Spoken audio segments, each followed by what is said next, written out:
October 13th, 2009, 13:35, The Arena, Seattle, Washington. Sitting alone is something new to me.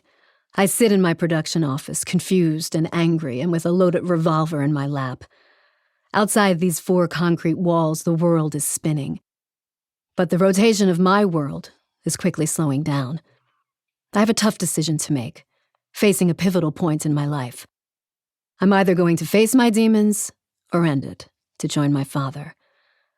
Without a soul to turn to, with the odds against me, the idea of pulling the trigger becomes easier by the second. Simply adjust the barrel to the temple and apply a slight pressure to instigate a final click. I need to escape the constant mental pain that has consumed me since his passing. With the hammer pulled back and ready to fire, "I am sorry, Father," escapes my mouth in a whisper. I shut my eyes. I take one long last breath in and start to squeeze I suddenly feel pressure, a hand on my shoulder. I jolt around. Nothing.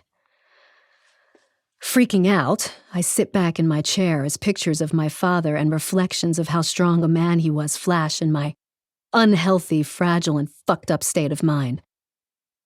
Is this how he would want me to reach the afterlife? I'm not sure if there is a heaven, but my father started to believe during his last years on Earth. Would he accept my presence on his cloud of eternal peace with my brains trickling down my neck? Probably not. Besides, I may be alive because he has unfinished business that falls onto my shoulders caused by his untimely death. Barrel pressed to my head and the hammer pulled back. My thoughts shifted from a cloud in the sky back down to reality. In all honesty, I'm not sure if I will be ready for what stands against me. But my brains on the floor also send shivers down my spine and tears down my face. Since it is in my blood to stand my ground and not run, pressure from my finger on the trigger softened. Though it is not removed, I sit and think of the battle ahead, and it is not a choice when I fight.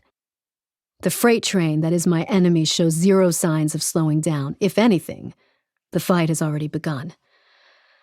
I have only one weapon, and something I have used before, a nuisance, but a necessity. It is time. I have waited long enough. I have to make a choice. Like my father always said, shit or get off the pot. Life or death. I close my eyes, slide to the edge of my seat, and inhale as if I'm ready to plunge into a deep, dark abyss. I hold my breath. I pause. The world around me stills as I hear my tears landing on my jeans below. One of my favorite photos of my father and me standing on the edge of a stage suddenly comes to mind. I must have been 7. We were standing with our backs facing the crowd, hundreds of thousands of screaming fans behind us. I was so scared that day. But he held my hand and said, "Look at me. Don't worry about the crowd. One day I will be gone and only a voice in your head telling you to stand tall. But today, I will show you that you can move thousands with just one small action." Down on one knee, he smiled at me and started to count down as the crowd got audibly louder. 3, 2, 1. "Raise your arms to the sky," he shouted. The photo is taped to the wall of my road case. My father, my stuffed tiger, me, and a sea of people all have our hands up. I think he would want me to stay and fight. I force open one eye, closely followed by the other, and there it sits on the desk in front of me. A new beginning. With the gun still in one hand, I lean forward and pick up my new weapon. It is lighter. I press the button on the side. The screen shines against my face like a morning light.